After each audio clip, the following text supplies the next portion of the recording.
아멘. 지금은 담임 목회를 은퇴하셨지만 선한 목자교회 유기성 목사님께서 설교 중에 이런 이야기를 자주 하셨습니다. 자신은 목회를 하면서 참 대단한 분들을 많이 봤다고 합니다. 정말 교회를 위해 헌신하는 사람, 하나님을 위해 인생을 바치는 사람, 자신의 전 재산을 주님께 바치는 사람 등. 그런데 정작 자신의 성질을 바치는 사람은 보지 못했다라고 합니다. 여러분, 자기 성질이 무엇일까요? 바로 자기 자아입니다. 자기 자아. 여러분, 자기 자아는 끊임없이 살아서 자신이 주인이 되고 자신 마음대로 살아가려고 합니다. 그래서 예수를 믿어도 자기가 믿고 싶은 대로 믿고 신앙생활을 해도 예수님이 주인이 아니라 여전히 자기가 주인이 되어 살아가는 것이죠. 우리 갈라디아서 2장 20절 말씀 같이 한번 읽어볼까요? 갈라디아서 2장 20절입니다. 시작. 나는 그리스도 예수께 십자가에 못 박혔습니다. 이제 살고 있는 것은 내가 아닙니다.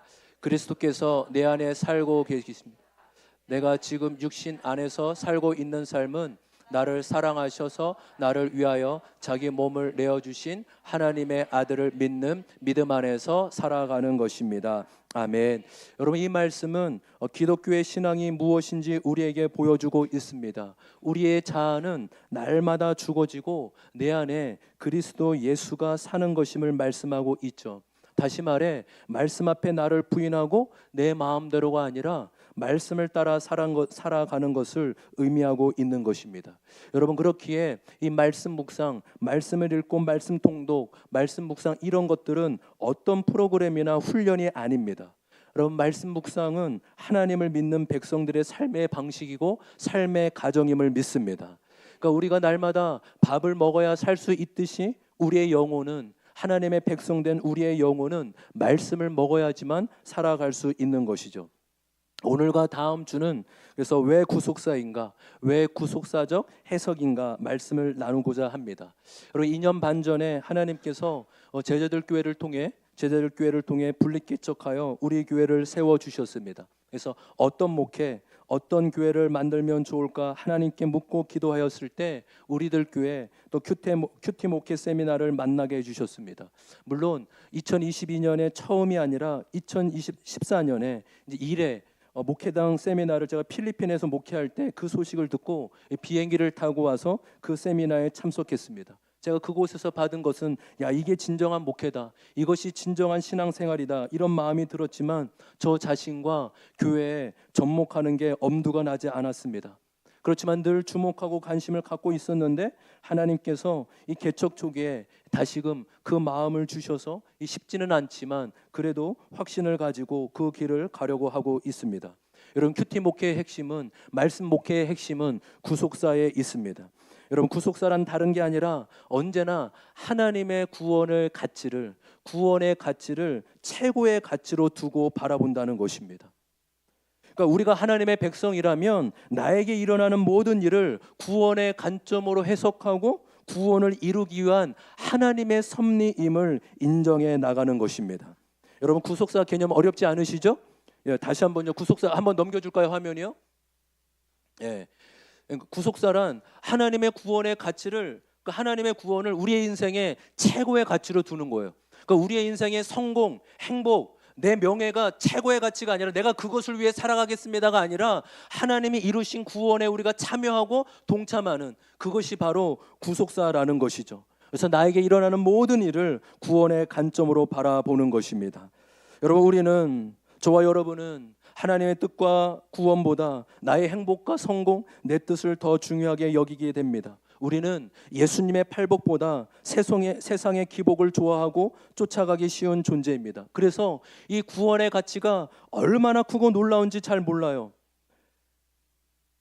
이 구원의 은혜가 맞아, 나는 하나님의 구원이 당연한 거고 마땅한 거 아니야 라고 여기지만 성경은, 이 66권의 성경은 다른 어떤 것이 아니라 우리에게 하나님의 구원에 대해 말씀해 주고 있는 것임을 믿습니다. 그래서 여러분, 저와 여러분이 하나님의 백성에게 이 구속사가 삶의 주자가 되길 주님의 이름으로 소망합니다. 그래서 우리가 끊임없이 이것을 반복하고 되새기면서 오늘과 다음 주 다시 한번 구속사를 듣고 정리할 수 있는 시간을 가지려고 합니다. 그래서 오늘 구속사의 가장 핵심이 되는 본문 말씀을 다루고 그 다음에 이 구속사를 해석하고 적용하기 위한 네 가지의 중심축을 정리하고 함께 나누도록 하겠습니다. 우리 오늘 본문 38장 1절 말씀, 38장 1절 말씀 같이 한번 읽어볼까요? 시작. 그 무렵에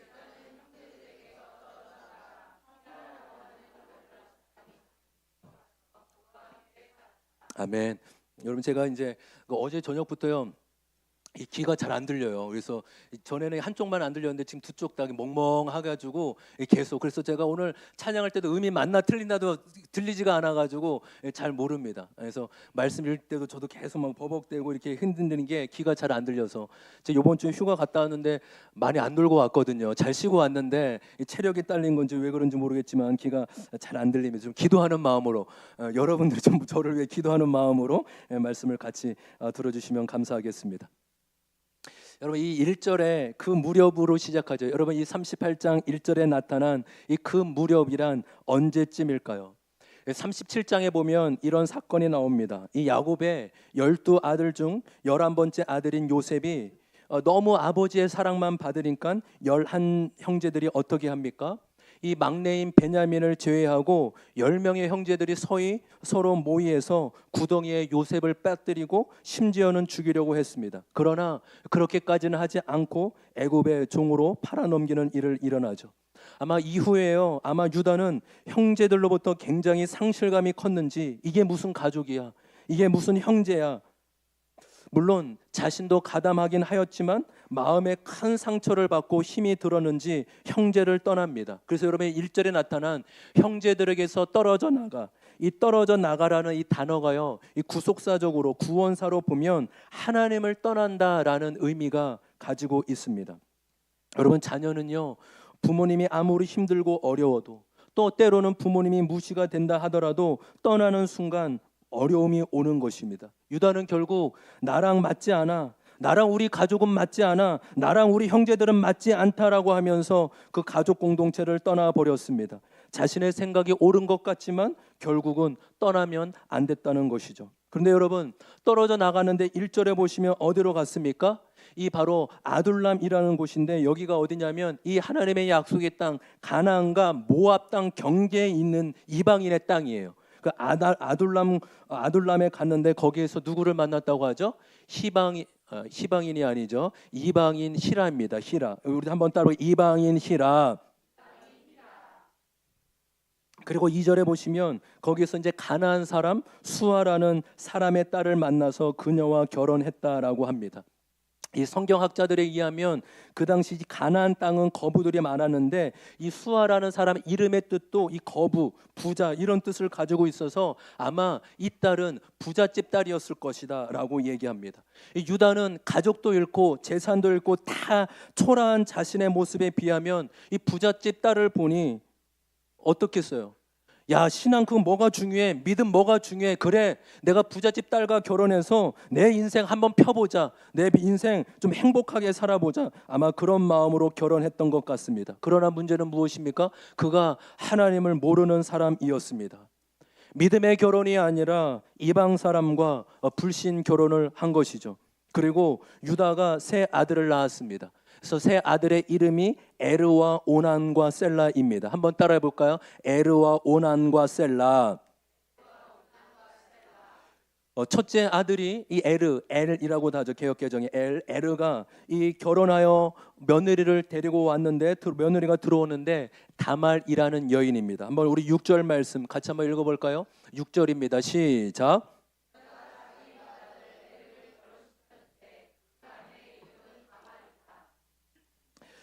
7절에 보시면 또 하나님께서 보시기에 근데 이 첫째 아들인 엘이 악함으로 그를 죽게 하셨다라고 했습니다. 이제 그 당시에 유대 전통에 의하면 대를 이어야 하니까 이 둘째 아들이 형수를 데려다가 결혼하여 대를 이어야 했습니다. 그런데요, 이 둘째가요, 꾀가 많은, 이 오난이 꾀가 많은 사람이었습니다. 자기가 아무리 애를 많이 낳아도 그 아들은 형의 이름으로 대를 잇기 때문에 자신의 소유가 되지 않을 것을 알기에 땅에 사정을 하는 것이죠. 그런데 이것도요, 하나님이 보시기에 악했으므로 그도 죽음을 당했습니다. 이제 남은 게 셋째 아들 셀라입니다.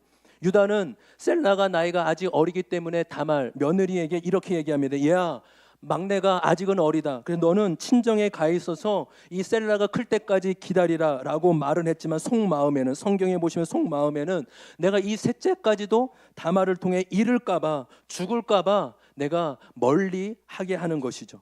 그 다음에 이 일이 있은 후에, 시간이 흐른 후에 유다의 아내가 죽게 됩니다. 우리 12절 말씀 같이 한번 읽어볼까요? 다 같이 읽습니다. 시작. 그 뒤에 오랜 시간이 지나서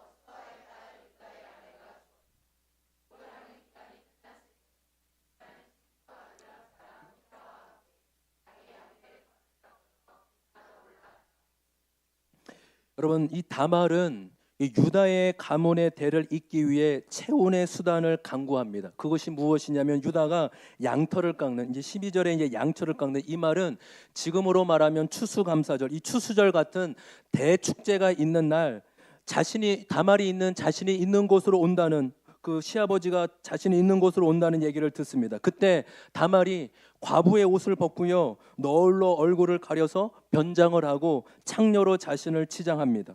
그 유다는요, 다말이 며느리인지 모르고 그만 잠자리를 같이 하는 조건으로 담보물로 무엇을 건넵니까? 세 가지, 도장과 허리끈과 지팡이를 건네줍니다. 여러분, 이 일로 다말은 임신이 되었고 3개월이 지났을 때 그 소식이, 다말이 임신이 되었다는 소식이 유다에게 들려집니다. 당신 며느리 다말이 창녀짓을 하여 임신을 하게 됐다라는 것이죠. 그 얘기를 듣자마자요, 이 유다가 그 당시 관습에 따라서 이 다말을 끌어다가 불로 태우라 라고 그렇게 말하죠. 24절입니다. 24절도 같이 한번 읽어보겠습니다. 시작. 석 달쯤 지난 다음에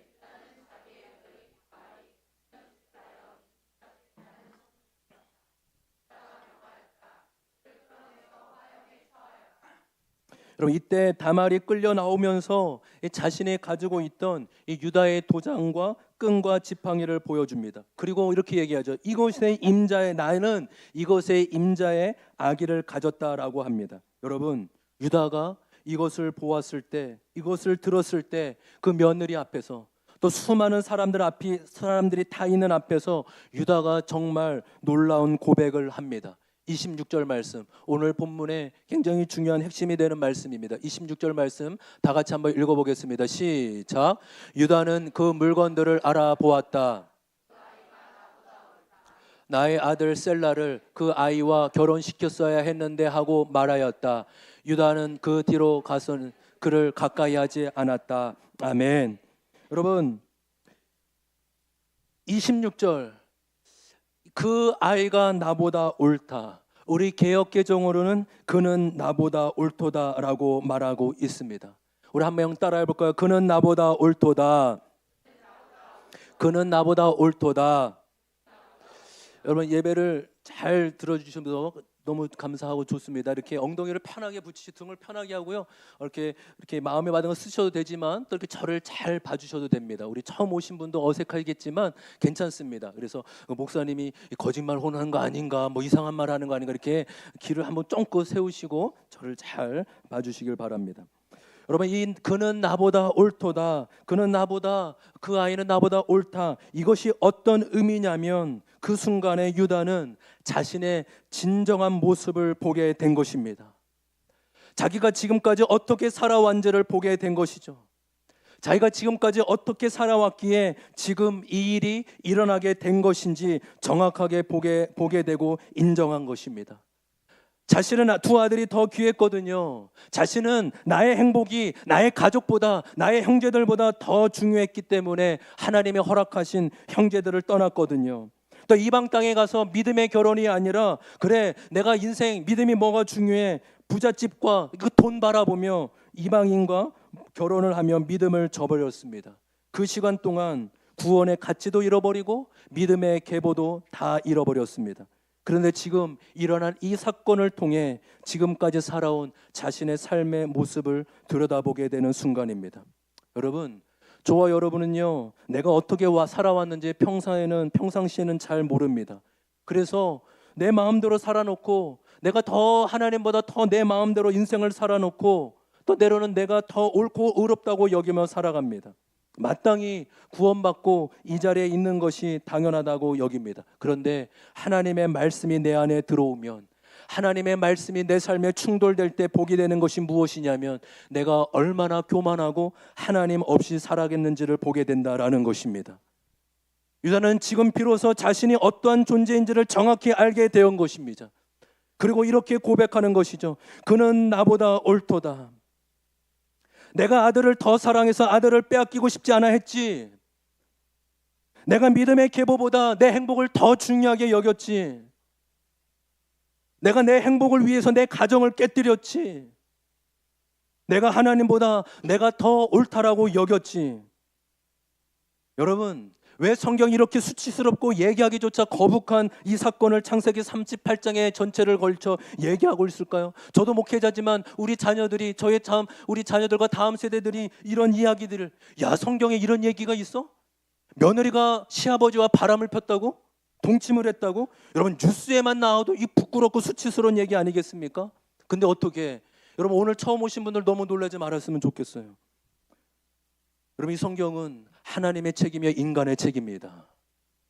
인간의 적나라한 역사, 인간의 존재, 인간의 본질에 대해서 가장 정확하게 드러내고 있는 성경이 바로 이 말씀이라는 것입니다.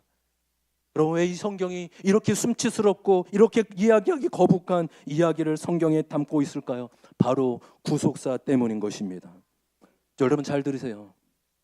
우리 화장실 간 아들이 들어와야 되는데 왜 안 들어오죠? 예. 여러분, 성경은 도덕과 윤리가 아니라는 걸 보여줘요. 기독교는 좀 더 착한 사람, 좀 더 선한 사람, 좀 더 괜찮은 사람이 되는 게 아니에요. 여러분, 신앙생활하는 것은 단지 담배 끊고 술 끊는 게 아니라고요. 그거 하라는 말 당연히 아니겠죠. 좀 끊으세요, 여러분. 담배랑 술 좀. 세상 사람들은 교회 다니는 사람이 그 주일날 성경책 메고 교회 가는 것, 술 담배 안 하는 것, 이것밖에 모른다고요. 훨씬 더 신앙의 본질은 훨씬 더 고차원인데, 야, 교회 다니는데 술 마셔? 교회는 데 담배 펴? 이게 평가 기준이라니까요. 그렇기 때문에 여러분, 죄를 지도 몰래 죄 지으세요. 담배 펴도 그 집에서 피지 말고, 자녀 있는데 피지 말고, 화장실 1km 저기 가서 아무도 모르는데 혼자 피라고요. 어둠의 자식으로. 예? 그 그늘에 아무도 모르게. 근데 말씀드린 거 담배 술 이 정도가 아니라고요. 기독교는요. 좀 더 착하고 좀 더 윤리적으로 살아라. 이게 믿음과 복음과 전혀 상관이 없다고요. 윤리, 도덕, 선행은요, 이미 다른 종교들이 수없이 얘기하고 말하고 있는 것입니다. 성경은 도덕과 윤리가 아니라 구원과 복음에 대해 이야기하고 있는 것임을 믿습니다. 여러분, 유다는 이 사건으로 그 사회에서 완전히 매장당하지 않았을까요? 이 사람이 어디 가서 얼굴을 들고 살 수 있겠습니까? 근데 이 사건을 통해 유다는 진정한 돌이킴과 회개가 일어났던 것입니다. 그는 나보다 옳도다. 이 한마디에 모든 인생의 고백과 회개가 담겨져 있는 것입니다. 그리고 하나님께서 그의 회개의 고백을 받으시고 유다를 예수님의 구원의 계보로 잇는 영적인 아비로 삼으신 것입니다. 유다의 진정한 고백, 그는 나보다 옳도다. 주님, 제가 잘못 살았군요. 주님, 내가 옳은 줄 알았는데 내가 틀렸군요. 여러분, 이 말의, 이 고백의 가장 궁극적인 의미는 하나님이 옳습니다라는 고백인 것입니다. 여러분 잘 들으세요. 내가 틀렸습니다라는 이 고백을 할 때 비로소 예수님이 보이기 시작하는 거예요. 할렐루야. 저는 우리 귀한 10대들, 20대들에게 이 말씀이 믿어지는 은혜가 있었으면 좋겠습니다. 야, 인생에 가장 힘이 넘치고 자신만만할 때가 10대, 20대 아니에요. 근데 내 인생이 내가 틀릴 수도 있겠구나, 내가 옳지 않을 수도 있겠구나 라는 고백과 인정을 하게 될 때 비로소 예수님이 나에게 찾아오시고 예수님이 보이기 시작한다라는 것입니다. 여러분, 부부를 갈라지게 만드는 것은 물질이나 배경이 다른 것이 아니에요. 내가 그보다 옳도다 때문입니다. 부모와 자녀 사이를 가로막는 것은 나는 그보다 옳도다입니다. 부모인 여러분, 여러분들이 정말 자녀들보다 낫다라고 여기십니까? 여러분 어떠세요? 여러분 수많은 공동체가 갈등과 어려움을 겪는 이유가 무엇입니까? 나는 너보다 옳다 이 마음 때문 아닐까요? 여러분 구속사적 해석과 적용을 위해 네 가지 중심축이 있습니다. 이 네 가지를 한 가지씩 살펴보도록 합니다. 첫 번째는 인생의 목적은 행복이 아니라 거룩이 목적이다라는 것입니다. 한번 따라해 볼까요? 시작. 인생의 목적은, 여러분 정말 이 문구가, 이 문장이 우리의 마음에 늘 새겨지길 소망합니다. 우리 다시 한번, 인생의 목적은 행복이 아니라 거룩이다. 여러분 유다와 요셉 중에 누가 더 훌륭합니까? 유다와 요셉 중에 누가 더 자랑할 만합니까? 만약 여러분이, 유다와 요셉 두 아들이 있어요. 유다는 집 나가고 바람 피고 인생 망친 아들이에요. 요셉은 하나도 뒷바대를 해지 못했는데 자수성가해서 국무총리가 된 아들입니다. 그럼 여러분 사람들을 만날 때 어떤 아들을 내세우고 자랑하고 싶으세요? 당연히 요셉 아닙니까? 그렇죠? 이렇게 요셉이 나와야지 이제 문장이 쭉 맞는 겁니다. 당연히 요셉이죠. 인생 망치고 집안 망치고 부끄러운, 수치에 부끄러운 유다가 아니라 국무총리, 그렇죠? 그렇게 힘들게 자랐고 뒷바라지 못했는데 국무총리가 된 요셉이, 야 우리 아들 서울대 다녀, 우리 아들 의사야 라는 걸 제기하기 좋지, 야 우리 아들 지금 감옥에 있어, 감방에 있어, 누가 그렇게 자랑하고 싶겠습니까? 근데 성경은 우리가 그렇게 자랑스럽고 좋아하는 요셉이 아니라 유다가 예수님의 계보가 되는 택함을 받았다라고 말하고 있습니다. 여러분 어떻게 유다가 믿음의 계보를 잇는 조상이 되었을까요? 훌륭하거나 더 올바라서가 아닙니다. 바로 하나님은 그는 나보다 옳다라고 회개한, 하나님 앞에 회개한 유다를 택하셔서 구원의 족보를 이어가게 하셨음을 믿습니다. 자신이 틀렸고 죄인인 줄 알고 진정으로 회개하였기 때문이죠. 여러분 그렇죠? 그렇기에 성경은 누가 옳고 맞냐로 보시면 안 돼요. 성경은 누가 옳고 그르냐의 문제가 아니라 하나님의 구원의 관점으로 살펴보아야 될 줄 믿습니다. 여러분 이 관점으로 우리의 삶을 보면 원수 같은 남편, 속썩이는 자식도 나를 주님께로 인도하는 은혜의 수단, 은혜의 도구가 된다라는 것이죠. 내가 어쩌면 저 사람이 아니었다면 예수를 모르고 구원도 몰랐겠구나. 어쩌면 나에게 그 일이 없었더라면 내가 하나님께 나아가지 못했구나. 여러분 저는 20년 동안 하나님을 모르고 하나님을 무시하고 욕하며 살아왔습니다. 그러나 고3 때 어머니의 병상에서 예수님이 저에게 찾아오셨어요. 하나님이 저의 가정을 불러주셨습니다. 그 일이 없었다면, 어머니가 돌아가시지 않았다면 어쩌면 저는 하나님을 지금도 모르고 인정하지 못할 수도 있습니다. 물론 아파요. 인정하고 싶지 않아요. 그렇지만 그 일이 우리의 가정의 구원을 위해, 또 어머니도 돌아가시기 전 예수님을 영접하고 돌아가셨다는 그런 은혜의 사건이 저에게 주어진 것입니다. 여러분 이것은 세상 사람들이 도저히 이해할 수 없는, 믿는 자만이 믿을 수 있는 진정한 고백임을 믿습니다. 여러분 그래서 구속사적 해석과 적용은 구원과 거룩을 최고의 가치로 두며 살아가는 거예요. 남편이 나를 힘들게 한다, 자녀가 나를 속삭인다, 부모가 나를 사랑해주지 않았다, 물론 상처고 아픔이죠. 여러분 그걸 무시하라는 게 아니에요. 그런데요, 상처로만 여기면 도저히 내 인생이 해석이 되지 않아요. 정말 그것이 나의 구원을 위한 것이구나. 나의 구원과 거룩을 위해 그 사건이 일어날 수밖에 없었구나. 여러분 우리 2년 전 여름 이 파주 소망의 교회 이 남기현 목사님을 모시고 말씀 집회를 하지 않았습니까? 지금도 누구보다 큐티 목회의 정도의 길을 걷고 계신 분이십니다. 이 남기현 목사님이 이제 세미나에 참석하고 말씀 양육을 받을 때 한 가지 일이 있었다고 합니다. 어렸을 때 집이 너무나 가난하고 부모님한테 버림받고 형제들한테 버림받았다고 하죠. 그래서 버려져서 친척 집에 어른들이 여러 번 데리고 가는데, 그때마다 이 초등학생 저학년밖에 안 되는데도요, 끌려가는데도 며칠이면 몰래 돌아온다라는 거예요. 집에 돌아온다라는 거예요. 왜요? 부모님이 그립고 형제가 그립기 때문에 그 버려진 집에서, 친척 집에서 돌아오는 거죠. 여러분, 그렇게 들으면 보통 사람 같으면 아이고 어렸을 때 얼마나 상처가 됐을까요? 얼마나 마음이 아팠을까요? 그래야 되잖아요. 근데 우리들 교회 양육하는 권사님이 딱 한마디 그 목사님에게 이렇게 얘기했대요. 목사님, 엄청 완고하시네요. 보통 아이였으면 그렇게 몇 번이나 친척집에 데려갔으면 그냥 어쩔 수 없이 있을 텐데 어떻게 그렇게나 집으로 오려고 했습니까? 야, 목사님처럼 완고한 분을 처음 봅니다. 그 얘기를 듣는데 얼마나 화가 났는지, 속으로 당신이 내 인생을 알아? 내 인생이 얼마나 불쌍하고 처참했는지 알아? 그런데 그렇게 내가 완고하다고 얘기할 수 있어? 그런데요, 한 주간 동안 그 말이 계속 생각나면서 잊혀지지 않는 거예요. 그런데 하나님이 그 말씀, 당신은 진짜 완고합니다 라는 그 말씀이 일주일 동안 씨름하고 그것을 어렵게 받아들이고 인정하는 순간 자신의 인생이 해석되어지는 은혜가 임하였다고 합니다. 우리는 그렇게 생각 못하겠어요.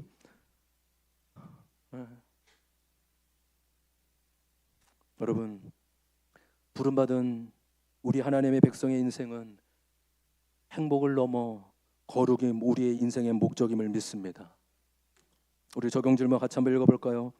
적용 질문 같이 읽습니다. 시작.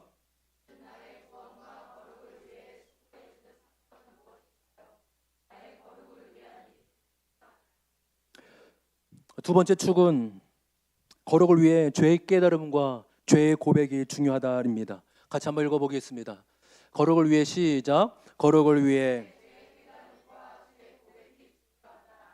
여러분, 사람은 하나님 앞에 조금이라도 괜찮은 구석을 가지고 나아가고 싶어 합니다.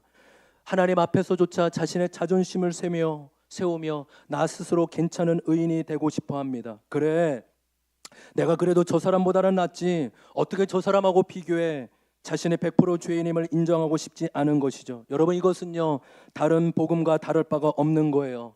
예수님이 아니어도 나는 나름 괜찮고 선한 사람이야. 여러분, 이것이 다른 복음이 아니고 무엇이겠습니까? 여러분, 내가 괜찮은 사람이고 100% 죄인이 아니라면 예수님이 십자가에서 죽으실 이유가 무엇이 있겠습니까? 내가 100% 죄인이고 소망이 없기 때문에 십자가만이 우리를 구원할 수 있는 유일한 소망임을 믿습니다. 그래서 여러분, 복음은 나의 죄를 보는 것이에요. 내 죄를 봐야지만 예수님께로 나아갑니다. 그래서 거룩을 위해서 반드시 필요한 것은 나의 죄를 보는 과정이 필요한 거예요. 말씀을 보면서 야, 내 모습이 이렇구나, 내가 이런 것밖에 되지 않구나, 주님 나는 죄인입니다, 저를 좀 불쌍히 여겨 주시옵소서. 주님, 내가 사는 것이 아니라 내 안에 예수님이 살아서 내 인생을 주관하여 주시옵소서. 여러분, 큐티의 목적 중에 하나는 말씀을 통해 나의 죄를 보는 데 있습니다. 저는요, 이 말을 받아들이는데 너무나 오랜 시간이 걸렸습니다. 어쩌면 필리핀에서도 제가 그렇게 망설이고 주저했던 것은 바로 이것이었기 때문에요. 아니, 신앙의 아름다움과 영광과 밝은 면이 많은데 왜 매번 내 말씀을 통해 내 죄를 봐야 해? 왜 어둡게 신앙생활 해야 돼? 와닿지 않고 거부하고 싶었습니다. 근데 그 필리핀에서 사역의 열매는 있고 교회는 세워지지만 시간이 변화도 여전히 변화되지 않는 나의 모습, 나의 내면의 모습, 나의 열매 없는 내 삶의 모습을 보니 제가 문제가 있었음을 알게 되었습니다. 말씀을 통해 내 모습을 보지 않으면, 문제의식을 느끼지 못하면 변화도 일어나지 않는다는 것입니다. 여러분, 잘 들으십시오. 분명한 사실은 말씀을 통해 내 죄를 보지 않는 신앙에는 변화가 없습니다. 아무리 예수님을 믿고 아무리 오래 신앙을 생활을 한다 하더라도 말씀을 통해 내 죄를 보지 못한다면 우리는 다른 복음으로 넘어가게 됩니다. 무엇보다 말씀으로 내 죄를 보지 않으면 예수님이 들어올 자리가 없어요. 내가 말씀을 통해 내 죄를 보는 만큼 예수님이 내 안에 임하시고 더 크게 자리 잡게 되는 것임을 믿습니다. 할렐루야. 우리 아멘 크게 합시다. 아멘. 아멘. 성도님과 교제를 하다가 이런 얘기를 하시더라고요. 교회는 신성한 곳, 교회는 거룩한 곳이기에 좋은 모습만 보여야 되는지 알았습니다. 그렇지 않으면 세상과 별로 다른 게 없은 것 같아서 좋은 모습만 보이려고 했습니다. 그런데 이제 내 자신을 오픈하니 더 편안하고 하나님 앞에 나아갈 수 있는 것 같습니다 라고 얘기하시더라고요. 맞습니다. 여러분, 분명 교회는 세상과 달라야 합니다. 여러분, 그러나 교회와 세상이 가장 큰 차이가 무엇인지 아십니까? 교회는 죄를 인정하는 죄인이 모인 곳이고 세상은 죄를 인정하지 않는 죄인이 모인다는 사실입니다. 다시 한번요.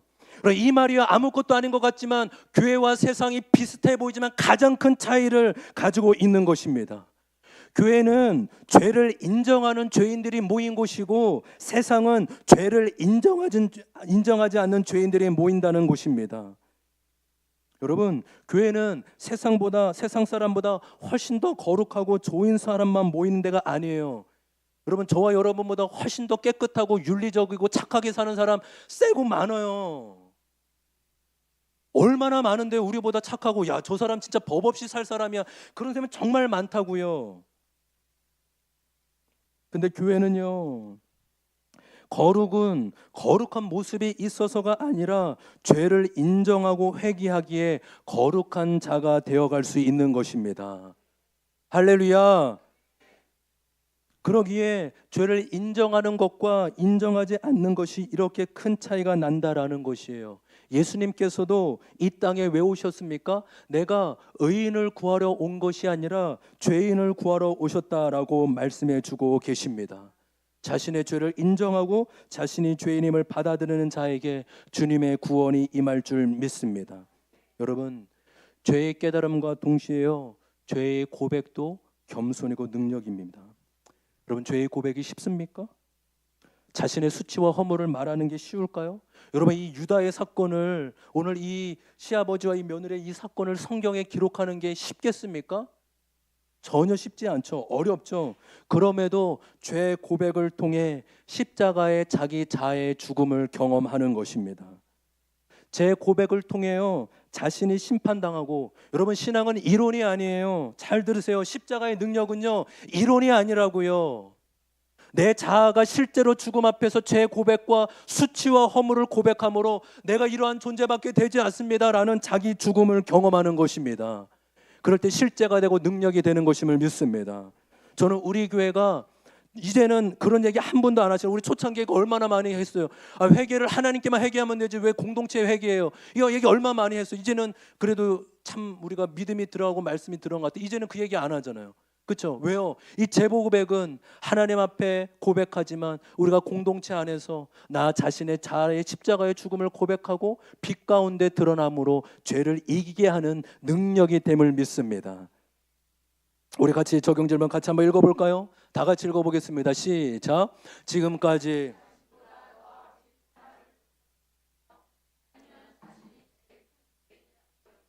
여러분 어떠세요? 이 질문 앞에 여러분 어떠십니까? 여러분보다 더 악질인 사람을 본 적이 있으십니까? 많죠. 사회 지탄받고 손가락질 받아야 많죠. 그런데 그들이나 우리나 나나 별 다를 바가 없다라는 거예요. 어쩌면 내가 더 큰 죄인이고 더 악한 악질의 사람이라는 것입니다. 여러분, 우리가 이 믿음의 고백까지 이르는 은혜가 있기를 소망합니다. 세 번째, 구속사 해석과 적용의 세 번째 축은 가치관이 변해야 된다라는 것입니다. 따라해볼까요? 가치관이 변해야 한다. 성경이 말하는 진정한 변화는 마음의 변화, 가치관의 변화입니다. 땅에 속한 세속의 가치관이 하늘에 속한 영의 가치관으로 변화되어 가는 것입니다. 어떻게요? 말씀을 통해 자기 죄를 보고 자신을 깨뜨릴 때 하늘의 가치관으로 바뀌어 나가는 것이죠. 여러분, 아담과 하와가 선악과를 따먹고 죄를 범하자 나타난 첫 번째 결과가 무엇입니까? 환경을 탓하고 상대방을 탓하는 것입니다. 내가 너보다 옳아. 이렇게 된 건 너 때문이야. 이렇게 된 건 아버지 때문이에요. 제 인생 아버지 때문에 망쳤어요. 그때 그 사람 때문이야. 자신이 이렇게 된 게 다른 사람 탓이라고, 환경 탓이라고 여깁니다. 여러분, 그러면요, 은혜는 임할 수 없어요. 환경과 다른 사람에게 원인을 찾으면 회개와 은혜의 역사가 임할 수 없다라는 것입니다. 여러분, 우리 교회가 처음에 목장 모임이 시작하고 은혜도 있었지만 어려움도 있었죠. 교회에 대한 이야기, 또 뭐 구속사에 대한 이야기, 나랑 의견이 맞지 않다는 이야기, 또 누구누구에 대한 이야기. 그때요, 이 전도사님께서 저에게 굉장히 인상 깊은 이야기를 해주셨습니다. 제가 전에 사역할 때 밥 먹고 친교는 나누었지만 30분 이상 얘기는 나누지 않게 하였습니다. 미리 방지하고 차단한 거죠. 왜요? 여러분, 사람들이 모이면요, 은혜 받은 이야기, 하나님 은혜 체험한 이야기보다 부정적인 이야기, 안 좋은 이야기, 수근수근하는 이야기를 더 많이 하니까요. 뭐 사모님 옷이 어떻게 입었더라, 사모님 몸무게가 몇 킬로가 더 늘어났더라, 목사님이 요즘에 못 먹은지 살이 빠졌더라, 또 뚱뚱해지면 목사님 요즘에 잘 먹는지 살이 쪘더라. 그래서 목장 모임을 걱정했던 것이 사실이에요. 제가요, 전도사님 말씀해 주시는 것은 잘 고민하고 심사숙고하는데 이 부분은 힘들고 어려워도 목장은 모여야 된다고, 그것이 교회이고 목회의 본질이기에 어려움이 생긴다 할지라도 모이는 것이 당연하다고 여겼습니다. 여러분, 목장은요, 솔직함과 정직함이 생명이에요. 그렇게요, 다른 사람 얘기를 할 수도 있습니다. 사건이나 관계를 얘기하기 위해선 또 그럴 수밖에 없기도 합니다. 그런데 중요한 것은 상황 탓과 사람 탓으로 가면 안 된다는 것입니다. 결국 그 사건을 통해, 그것을 통해 내 모습과 내 죄를 보는 게 핵심이고 결론임을 믿습니다. 여러분, 내 모습을 보지 않으면요, 변화나 성숙은 주어지지 않아요. 그래서 나누다가요, 계속해서 누군가를 탓하고 상황을 탓하면 목자분께서 인도해 주셔야 돼요. 집사님, 그래서 그것을 통해 집사님의 모습을 본 것은 무엇이에요? 집사님의 죄를 본 것은 무엇입니까? 라고 핵심을 얘기해주고 다시 본질로 이끌어줘야 되는 거예요. 여러분, 저와 여러분이 다 목자라고 생각하고 한번 고백해 볼까요? 집사님, 그래서 그 사건을 통해 집사님의 모습을 본 건 무엇인가요? 네. 집사님, 그래서 본 게 뭐라고요? 이렇게 하지 말고, 그렇죠? 이게 왜냐하면 예리한 질문이니까. 집사님, 그래요, 맞아요, 그럴 수 있어요. 그런데 그래서 그것을 통해, 그 사건을 통해 집사님의 모습과 집사님의 죄를 본 것은 무엇인가요? 라고 말씀의 본질로 다시금 핵심을 집어줘야 되는 거죠. 저는 목사지만 목장 모임에서 저의 죄와 수치를 깨뜨리려고 합니다. 때로는 이것을 나누면 목사인 나를 어떻게 볼까 하는 마음이 들기도 하지만, 내가 변화되고 깨뜨리기 위해, 제가 변화되고 깨뜨리기 위해 나누는 것도 있습니다. 스스로는 제가 목장에서 제일 많이 깨뜨린다고 여기는데요, 요즘에 이도현 집사님에게 추월을 당했어요. 제가 더 분발해야 될 것 같습니다. 그래서 네. 여러분, 하나님은 우리의 자신의 마음이 변화되고 가치관이 변화되기를 원하십니다. 세속적인 가치관, 자기 중심적인 가치관이 아니라 하늘나라의 가치관, 말씀 중심의 가치관으로 바뀌는 작업을 해 나가십니다. 우리 적용 질문 같이 한번 읽어보겠습니다. 적용 질문입니다. 시작. 그는 나보다 옳도다.